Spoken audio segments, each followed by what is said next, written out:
Class 9-এর ভৌতবিজ্ঞানের একটি নতুন অধ্যায় নিয়ে আজকের এই ভিডিওতে আলোচনা শুরু করব। অধ্যায়ের নাম হচ্ছে বল ও গতি। এটা ভৌতবিজ্ঞান বইয়ের দ্বিতীয় চ্যাপ্টার, ক্লাস 9-এর ভৌতবিজ্ঞানের দ্বিতীয় চ্যাপ্টার এটা।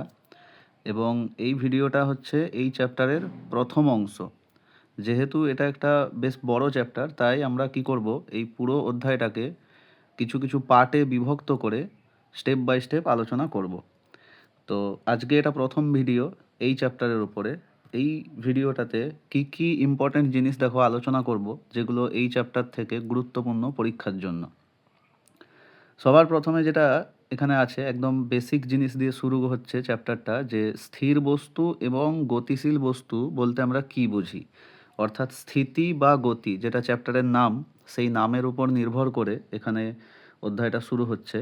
তো স্থির বস্তু এবং গতিশীল বস্তু বলতে কি না, আমরা যে যে সমস্ত বস্তু পারিপার্শ্বিক জগতে দেখতে পাই খালি চোখে, তো সেই সমস্ত বস্তুর মধ্যে আমরা কি দেখি, অনেক বস্তু রয়েছে। যেমন এখানে দেখো উদাহরণ রয়েছে ঘর বাড়ি, পাহাড় পর্বত এবং গাছ।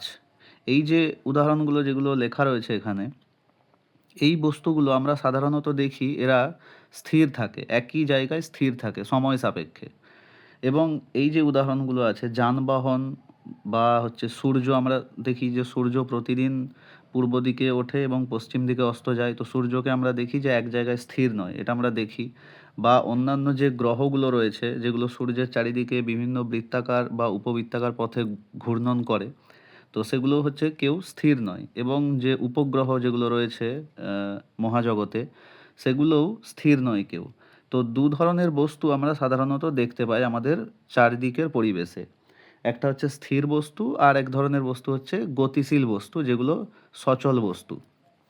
তো এখানে প্রথমে আলোচনাটা এগুলো দিয়েই শুরু হচ্ছে, যে স্থির বস্তু এবং গতিশীল বস্তু আমরা কাকে বলবো।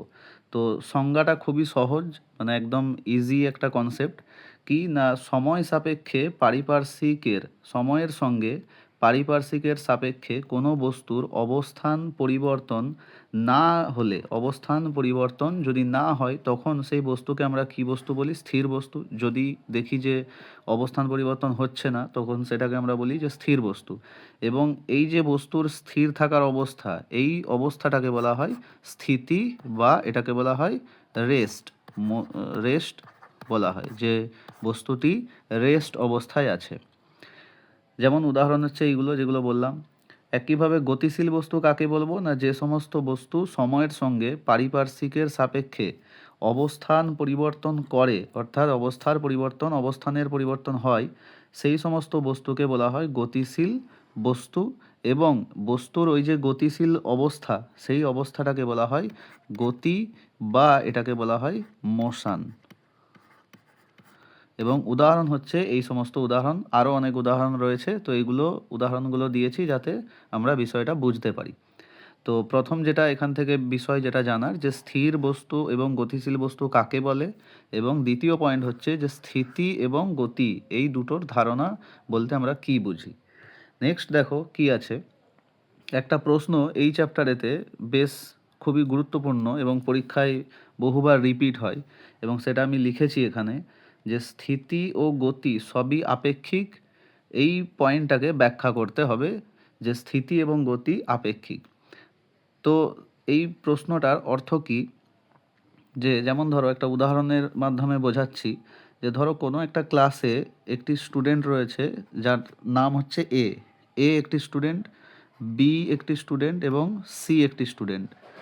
তো তিনজন স্টুডেন্ট রয়েছে বা তিনজন ছাত্র রয়েছে। কোনো একটি পরীক্ষায় হয়তো এ পেয়েছে 100-র মধ্যে, হয়তো এ পেয়েছে 70, ঠিক আছে, এ পেয়েছে 70, বি পেয়েছে হয়তো 90, এবং সি এর প্রাপ্ত নম্বর হয়তো আমি বললাম যে 80। এখন এই যে বি যে স্টুডেন্টটা রয়েছে, এই বি স্টুডেন্টটার যদি আমি মেধা তুলনা করি এ এর সাপেক্ষে, ঠিক আছে, এ এর সাপেক্ষে যদি আমি তুলনা করি, তাহলে আমি কি দেখব, যে বি স্টুডেন্ট নয়, সি স্টুডেন্টটা, যদি দেখো সি যে ছাত্রটা রয়েছে, সি ছাত্রটি এ এর থেকে বেশি নম্বর পেয়েছে, এ পেয়েছে 70, সি পেয়েছে 80, তাহলে সি স্টুডেন্টটাকে আমি বলবো যে এ এর সাপেক্ষে বা এ এর থেকে এটা বেশি মেধাবী একজন ছাত্র। কিন্তু যদি আমি সিকে বি এর সাথে তুলনা করি, বি যেহেতু 90 পেয়েছে পরীক্ষায়, সি পেয়েছে 80, সুতরাং সেক্ষেত্রে আমি কিন্তু বলতে পারবো না যে সি বি এর থেকে বেশি মেধাবী। সেক্ষেত্রে আমি বলবো যে সি বি এর থেকে কম মেধাবী। তো এই একই ব্যক্তি সি, যখন আমি সিকে এ এর সাথে তুলনা করছি তখন সি একটু বেশি মেধাবী মনে হচ্ছে, এবং যখন সিকে বি এর সাথে তুলনা করছি তখন মনে হচ্ছে যে সি একটু তুলনামূলক কম মেধাবী। তো এই যে সি এর যে মেধার তুলনাটা, সেটা যখন আমরা বিভিন্ন স্টুডেন্টের সঙ্গে আলোচনা করব তখন সিদ্ধান্তটা বিভিন্ন রকম দাঁড়াবে। তো এই যে বস্তু যেগুলো আমরা দেখি মহাবিশ্বে, যে সমস্ত বস্তুগুলো রয়েছে সেগুলোর ক্ষেত্রেও একই রকমের ধারণা। তো কোনো বস্তুকে আমরা খালি চোখে হয়তো দেখলে মনে হতে পারে স্থির রয়েছে, এবং ওই একই বস্তুকে যদি আমরা অন্য কোনো অবস্থানে দাঁড়িয়ে যদি দেখি তাহলে দেখব যে ওই বস্তুটাই গতিশীল অবস্থায় আছে। অর্থাৎ কোনো বস্তু স্থির বা গতিশীল আছে কি না সেটা নির্ভর করছে যে আমরা বা দর্শক যে ওই বস্তুটা দেখছে সে কোন স্থানে দাঁড়িয়ে দেখছে, অর্থাৎ তার অবস্থানটা কী, এবং যে স্থানে বা যার সাপেক্ষে কোনো বস্তুর স্থিতি এবং গতিশীল অবস্থাকে তুলনা করা হয় সেই অবস্থানটাকে বলা হয় রেফারেন্স ফ্রেম বলা হয়। অর্থাৎ রেফারেন্স ফ্রেম বলতে আমরা কি বুঝবো, যে কোনো বস্তুকে যখন আমরা দেখছি অর্থাৎ যে দর্শক সে কোন জায়গায় দাঁড়িয়ে রয়েছে, দর্শকের যে অবস্থান সেইটাকে বলা হয় রেফারেন্স ফ্রেম। এবার কোনো বস্তুকে দেখা যাবে হয়তো একটা রেফারেন্স ফ্রেমে থেকে যদি আমরা দেখি মনে হতে পারে বস্তুটি স্থির রয়েছে, আবার অন্য রেফারেন্স ফ্রেম থেকে ওই একই বস্তুকে গতিশীল বলে মনে হবে। যেমন এখানে বিভিন্ন রকমের উদাহরণ দেওয়া রয়েছে, যে বলেছে যে চলন্ত ট্রেনের ভেতরে বসে থাকা একজন যাত্রী তার পাশের সহযাত্রীর সাপেক্ষে স্থির। অর্থাৎ ট্রেনের ভেতরে যতজন যাত্রী রয়েছে তাদের প্রত্যেকের সাপেক্ষে স্থির, কিন্তু ট্রেনের বাইরে প্ল্যাটফর্মে যদি কোনো লোক দাঁড়িয়ে থাকে তো সেই ব্যক্তিটি যখন ট্রেনের দিকে তাকাবে তো সেই ব্যক্তি কি দেখবে না, যে ওই ট্রেন এবং ট্রেনে থাকা যত প্যাসেঞ্জার রয়েছে সবাই গতিশীল। অর্থাৎ ট্রেনের মধ্যে থাকা প্যাসেঞ্জারগুলো অন্য প্যাসেঞ্জারের সাপেক্ষে স্থির, কিন্তু প্ল্যাটফর্মে দাঁড়িয়ে থাকা কোনো অন্য একজন প্যাসেঞ্জারের সাপেক্ষে কী হবে না, সেই একই প্যাসেঞ্জারগুলো বা একই যাত্রীগুলো গতিশীল হবে। এবং একই জিনিস এখানেও দিয়েছে যে আমরা কি হচ্ছে না, আমরা যেহেতু পৃথিবীর উপরে রয়েছি ফলে আমাদের কি মনে হয় পৃথিবী স্থির, কিন্তু বাস্তবে তা নয়, পৃথিবী বাস্তবে গতিশীল। এবং পৃথিবীতে দাঁড়িয়ে আমরা কি দেখি যে সূর্য গতিশীল, ঠিক আছে। তো পৃথিবীকে স্থির মনে হয়, কিন্তু মহাবিশ্ব থেকে দেখলে আমরা দেখতে পাবো যে পৃথিবীও গতিশীল। অর্থাৎ কোনো বস্তু স্থির না গতিশীল সেটা নির্ভর করবে কি, যে কোনো দর্শক বা কোনো ভিউয়ার কোথা থেকে ওই বস্তুটার দিকে তাকিয়ে আছে, অর্থাৎ রেফারেন্স ফ্রেমটার উপর নির্ভর করবে কোনো বস্তুর রেস্ট অবস্থায় আছে নাকি মোশন অবস্থায় আছে। তো এই যে ব্যাপারটা, এই পুরো ব্যাপারটা কি দেখা যাচ্ছে, যে বস্তুর স্থিতি এবং গতি নির্ভর করে অন্য বস্তুর অবস্থানের ওপর, ঠিক আছে। তো সেই ব্যাপারটাকেই বলা হয় যে স্থিতি এবং গতি সবই আপেক্ষিক। যেহেতু এই প্রশ্নটা পরীক্ষায় অনেকবার আসে তাই পুরো উত্তরটা আমি লিখে দিয়েছি, তোমরা এটা পুরোটা দেখে নেবে উত্তরটা, এইটার মতো করে নিজেরাও লিখতে পারো বা এটা সেম টু সেম খাতায় লিখে রেডি করতে পারো উত্তরটা, ঠিক আছে। তো এরপরে দেখো কি আসবে এই চ্যাপ্টার থেকে ইম্পর্টেন্ট। এবার আসবো বিভিন্ন ধরনের যে গতি, ঠিক আছে, বিভিন্ন ধরনের গতি সম্পর্কে আলোচনা করব। প্রথম যেটা রয়েছে চলন গতি, বলতে আমরা কি বুঝবো।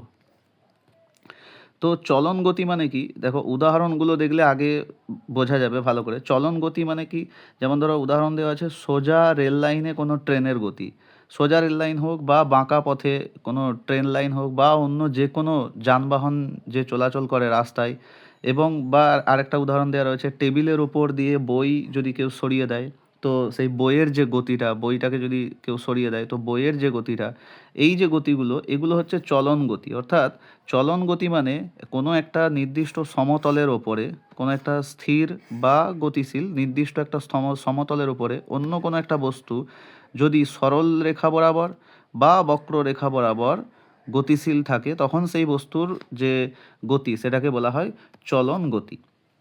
তো এটা বোঝার জন্য এবার সংজ্ঞাটা একটু কঠিন মনে হতে পারে। সংজ্ঞাটা কি, যে কোনো বস্তু যখন এমনভাবে চলে যে তার শরীরের প্রতিটি কোণা একই সময়ে একই দিকে এবং সমান দূরত্ব অতিক্রম করে তখন সেই গতিকে বলা হয় চলন গতি, ঠিক আছে। এবং কি না, এক্ষেত্রে বস্তুর কোনো একটি নির্দিষ্ট বিন্দুর সরণ যা হয় বস্তুটির বাকি যে বিন্দুগুলো রয়েছে বস্তুটার উপরে তাদের সরণও ঠিক একই হয়, ঠিক আছে? তো এটা হচ্ছে সংজ্ঞা। চলন গতি কাকে বললে আমরা বলবো এখান থেকে এতটা পর্যন্ত চলন গতির সংজ্ঞা। চলন গতির বৈশিষ্ট্য কি? না সমান্তরাল পথ হবে, অর্থাৎ কি যে বস্তুর প্রতিটি কোণা একই পথে বা সমান্তরাল পথে চলাচল করবে। 2 নম্বর হচ্ছে অভিমুখ একই থাকবে। অভিমুখ একই থাকবে মানে কি যে বস্তুর গতির অভিমুখ সবসময় একই দিকে থাকে।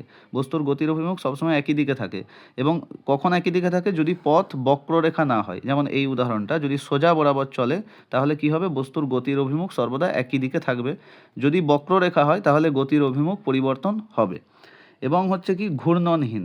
চলন গতিতে বস্তুর কোনো ঘূর্ণন হয় না এবং বস্তুটি কেবল এক স্থান থেকে অন্য স্থানে স্থানান্তরিত হয়। তো এগুলো হচ্ছে চলন গতির বৈশিষ্ট্য। এটা গেল চলন গতি। এবার এই চলন গতি দু ধরনের হয়। একটা হচ্ছে সরল চলন গতি এবং আরেকটা হচ্ছে বক্র চলন গতি। দু রকমের চলন গতি। সরল চলন গতি বা যেটাকে বলা হয় রেক্টিলিনিয়ার মোশন। সরল চলন গতি মানে কি? যখন কোনো একটা বস্তুর চলন গতিতে আছে কিন্তু সেটা সরল রেখা বরাবর, অর্থাৎ সরল রৈখিক পথে সম্পাদিত চলন গতিকে বলা হয় সরল চলন গতি। যেমন অবাধে পতনশীল বস্তু। অবাধে পতনশীল বস্তু মানে কোনো বস্তুকে যদি আমরা উপর থেকে ছেড়ে দিই, ঠিক আছে, কোনো বাধা না থাকা অবস্থায় কোনো বস্তুকে উপর থেকে নিচের দিকে ছেড়ে দিলে বস্তুটা আমরা জানি সবসময় কি হয়? সরল রেখা বরাবর পৃথিবীর দিকে নিচে নেমে আসে। তো অবাধে পতনশীল বস্তু। লিফটের গতি। লিফট উপরের দিকে বা নিচের দিকে যে কোনো দিকেই যদি ওঠানামা করে তো লিফট সর্বদা কি হয়? সরল রেখা বরাবর চলাচল করে। ফলে লিফটের গতিও হচ্ছে সরল চলন গতি। বক্র চলন গতি কি হবে? যে চলন গতি কি হয় না বক্র পথে অর্থাৎ বাঁকা পথে সম্পাদিত হয় তাকে বক্র চলন গতি বলে, বা এটাকে বলা হয় কার্ভড মোশন। যেহেতু বক্র পথে হয় তো এটাকে বলা হয় কার্ভড মোশন। অর্থাৎ কার্ভড মোশন মানে কি? এটা হচ্ছে সরল চলন গতি। ধরো কোনো একটা বস্তু এ বিন্দুতে ছিল, বি বিন্দুতে গেছে, এই পথ বরাবর সরল রেখা বরাবর গেছে। তো সেক্ষেত্রে এটা আমরা বলবো সরল চলন গতি। এবং একইভাবে যদি এ বিন্দু থেকে বি বিন্দুতে কোনো বস্তু এইভাবে যায় তো এই যে গতিটা, এই গতিটা হবে তখন কি না বক্র চলন গতি, যেহেতু পথটা বক্ররেখা। যেমন উদাহরণ হচ্ছে ঘূর্ণায়মান নাগরদোলায় চেয়ারের গতি।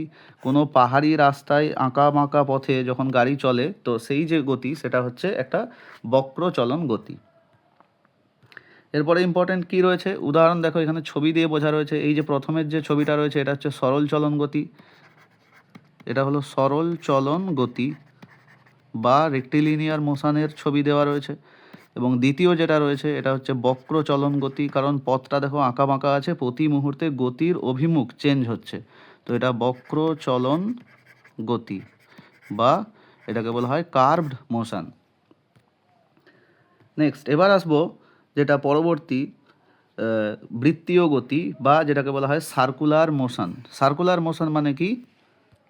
যে কোনো একটা বস্তু, কোনো গতিশীল বস্তু যদি একটি নির্দিষ্ট বিন্দুকে কেন্দ্র করে তার চারপাশে বৃত্তাকার পথে ঘুরতে থাকে তখন সেই বস্তুর গতিকে বলা হয় বৃত্তীয় গতি। অর্থাৎ একটা স্থির বিন্দু একটা থাকবে, একটা বস্তু, সেই স্থির বিন্দু বা বস্তুকে কেন্দ্র করে অন্য একটা বস্তু যদি তার চারপাশে এরকম বৃত্তাকার পথে ঘুরতে থাকে তখন সেই বস্তুটার গতিকে আমরা বলবো সার্কুলার মোশন বা বৃত্তীয় গতি। অর্থাৎ সহজ কথায় বুঝবো যে বৃত্তাকার পথে যদি কোনো একটা বস্তু ঘুরতে থাকে অন্য একটা বস্তুকে কেন্দ্র করে তখন সেই বস্তুটার গতিকে বলবো সার্কুলার মোশন বা বৃত্তীয় গতি। যেমন হচ্ছে পৃথিবী সূর্যের চারিদিকে ঘুরছে, এটা একটা বৃত্তাকার গতি।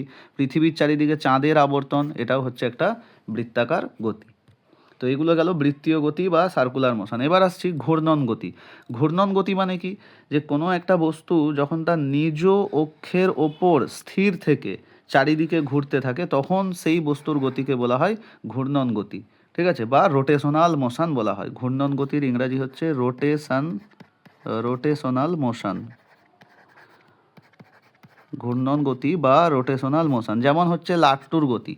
লাট্টু কি হচ্ছে না, এই যে অক্ষটা আছে মিডিল বরাবর, এই অক্ষটা স্থির রয়েছে সব সময়। এই অক্ষটা স্থির রেখে লাট্টুটা কি হচ্ছে তার চারপাশে ঘুরছে অক্ষটাকে কেন্দ্র করে।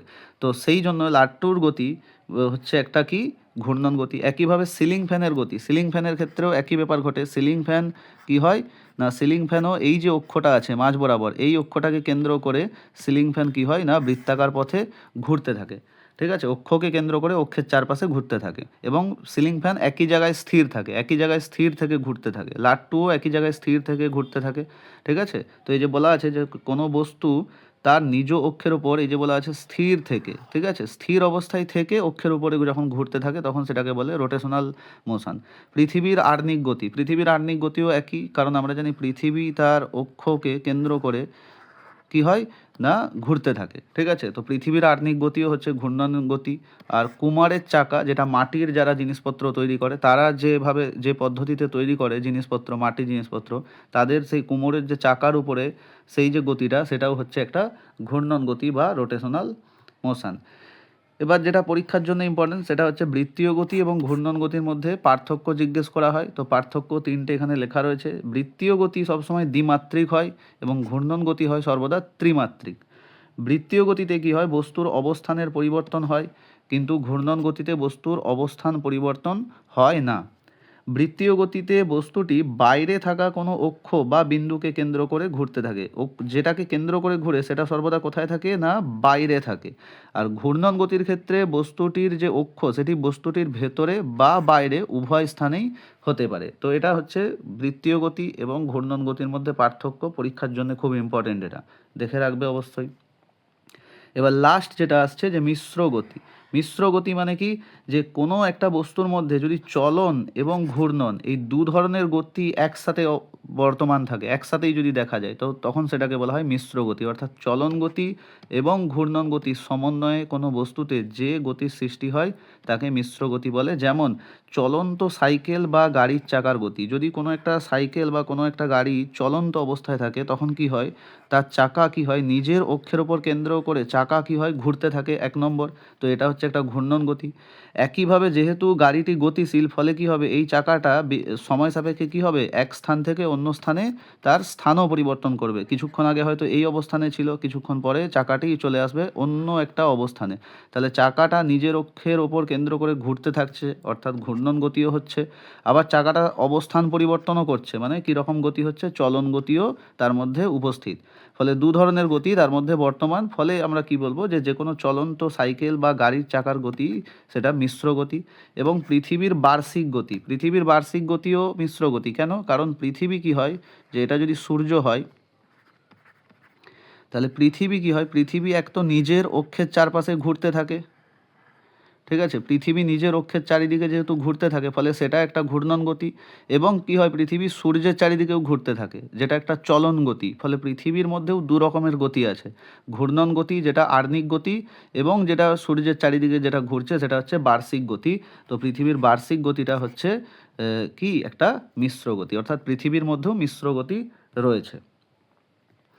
এবার দেখো শর্ট প্রশ্ন। আপাতত এইগুলো আমরা এই চ্যাপ্টারের উপরে যেগুলো কনসেপ্টগুলো সেগুলো শিখলাম। এর পরবর্তী যে আইডিয়াগুলো রয়েছে, পরবর্তী যে বিষয়গুলো রয়েছে, যে স্মরণ, বেগ বা দ্রুতি, ত্বরণ, এগুলো রয়েছে, সেগুলো আমরা পরবর্তী ভিডিওতে আলোচনা করব। তো যতটা দেখলাম এর উপরে ডিপেন্ড করে প্রশ্ন কি কি পরীক্ষায় আসে সেগুলো একবার দেখে নেব। প্রথম প্রশ্ন দেখো এখানে রয়েছে কি, যে পৃথিবীর সাপেক্ষে হিমালয় পর্বত স্থির নাকি গতিশীল। পৃথিবীর সাপেক্ষে বলেছে, অর্থাৎ পৃথিবীর সাপেক্ষে, মানে যদি কোনো ব্যক্তি পৃথিবীতে থাকে তাহলে তার সাপেক্ষে হিমালয় পর্বত কি হয়, তার সাপেক্ষে হিমালয় পর্বত স্থির। কিন্তু যদি আমরা পৃথিবী থেকে বা পৃথিবীর বাইরে থেকে লক্ষ্য করি তখন দেখব কি, যে পৃথিবী গতিশীল এবং পৃথিবীর উপরে থাকা সমস্ত বস্তুই গতিশীল। কিন্তু যেহেতু এটা বলেছে পৃথিবীর সাপেক্ষে, সুতরাং পৃথিবীর সাপেক্ষে হিমালয় পর্বত হবে স্থির। অবাধে পতনশীল বস্তুর গতি, দেখো একটু আগে আমরা দেখেছি অবাধে পতনশীল বস্তুর গতি কী ধরনের গতি হয় না, সরল চলন গতি। যেহেতু এটা সরল রেখা বরাবর পৃথিবীর দিকে নিচে নেমে আসে। বৃত্তীয় গতি হলো, বৃত্তীয় গতি কী ধরনের গতি, না বৃত্তীয় গতি হচ্ছে সর্বদা দ্বিমাত্রিক গতি। বৃত্তীয় গতি দ্বিমাত্রিক গতি, এবং ঘূর্ণন গতি বললে উত্তর হবে ত্রিমাত্রিক গতি। এটা দেওয়া রয়েছে প্রশ্ন, দেখো ঘূর্ণন গতি হলো ত্রিমাত্রিক গতি। তো বৃত্তীয় গতি দ্বিমাত্রিক এবং ঘূর্ণন গতি হচ্ছে ত্রিমাত্রিক। নেক্সট প্রশ্ন কি আছে, যে গতিতে কণার গতির অভিমুখ প্রতি মুহূর্তে পরিবর্তিত হয় সেটা কি ধরনের গতি, সেটা হচ্ছে বৃত্তীয় গতি। বৃত্তীয় গতিতে কণার গতির অভিমুখ প্রতি মুহূর্তে পরিবর্তিত হয়। ঘড়ির কাঁটার গতি কি ধরনের গতি, তো ঘড়ির কাঁটার গতি হলো বৃত্তীয় গতি। এটা সত্য না মিথ্যা বলতে হবে। তো ঘড়ির কাঁটাও আমরা জানি কি, যে ঘড়ির কাঁটা একটা স্থির বিন্দুকে কেন্দ্র করে এইভাবে ঘড়ির কাঁটাটা চারিদিকে ঘুরতে থাকে। তো ঘড়ির কাঁটার গতি হচ্ছে কী ধরনের গতি হবে, না ঘড়ির কাঁটার গতি হবে বৃত্তীয় গতি, এবং এটা হবে সত্য। চলন্ত গাড়ির চাকার গতি মিশ্র গতি, চলন্ত গাড়ির চাকার গতি মিশ্র গতি হয়, একটু আগেই আলোচনা করলাম, তো এটাও হবে সত্য। চলন্ত গাড়ির চাকার গতি সত্য। পৃথিবীর আর্নিক গতি হলো বৃত্তীয় গতি। পৃথিবীর আর্নিক গতি অর্থাৎ পৃথিবী নিজের অক্ষকে কেন্দ্র করে যে ঘুরতে থাকে সেটা হচ্ছে বলছে যে বৃত্তীয় গতি হবে, কিন্তু এটা এটা হচ্ছে মিথ্যে। কারণ আমরা জানি পৃথিবী তার অক্ষকে কেন্দ্র করে যদি ঘুরতে থাকে অর্থাৎ যেটা আর্নিক গতি সেটা হচ্ছে এক ধরনের বৃত্তীয় গতি নয়, এটা হচ্ছে এক ধরনের কি গতি হবে না, এটা হবে একটা ঘূর্ণন গতি। তো এটা হবে সঠিক উত্তর হবে ঘূর্ণন গতি, সুতরাং এটি হবে মিথ্যা। নেক্সট প্রশ্ন দেখো কি হচ্ছে, একটা বাম পক্ষ এবং ডান পক্ষ মেলানো রয়েছে। বাম পক্ষে কি রয়েছে, নিউক্লিয়াসের চারিদিকে ইলেকট্রনের গতি। তো নিউক্লিয়াসকে কেন্দ্র করে পরমাণুর মিডিলে থাকে নিউক্লিয়াস, তার চারপাশে ইলেকট্রন থাকে। তো নিউক্লিয়াসকে কেন্দ্র করে ইলেকট্রনের যে গতি সেটা কি ধরনের গতি হয়, সেটা হচ্ছে একটা বৃত্তীয় গতি। তো এটা হবে এ, সি এরটা হবে একেতে। ঘড়ির পেন্ডুলামের গতি, ঘড়ির পেন্ডুলাম এইরকমভাবে দুলতে থাকে, ঘড়ির পেন্ডুলাম এইভাবে দুলতে থাকে দুদিকে। তো ঘড়ির পেন্ডুলামের গতি কী ধরনের গতি, সরল দোলগতি। ঘড়ির পেন্ডুলামের গতিটাকে বলা হয় সরল দোলগতি, তো এটা হবে 2।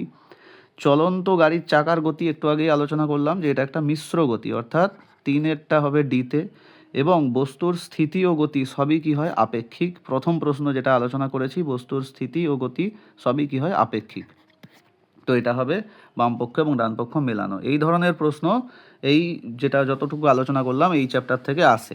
এরপরে যে এই চ্যাপ্টারের উপরে যে আলোচনাটা থাকবে গতির সমীকরণ, নেক্সট যে ভিডিওটা থাকবে তাতে থাকবে গতির সমীকরণ, মানে বেগ, দ্রুতি, ত্বরণ বাকি যে সমস্ত বিষয়গুলো রয়েছে সেগুলোর মধ্যে পারস্পরিক সম্পর্ক এবং সেখান থেকে কি কি প্রশ্ন এবং গাণিতিক প্রশ্ন আসে সেগুলো নিয়ে আমরা আলোচনা করব।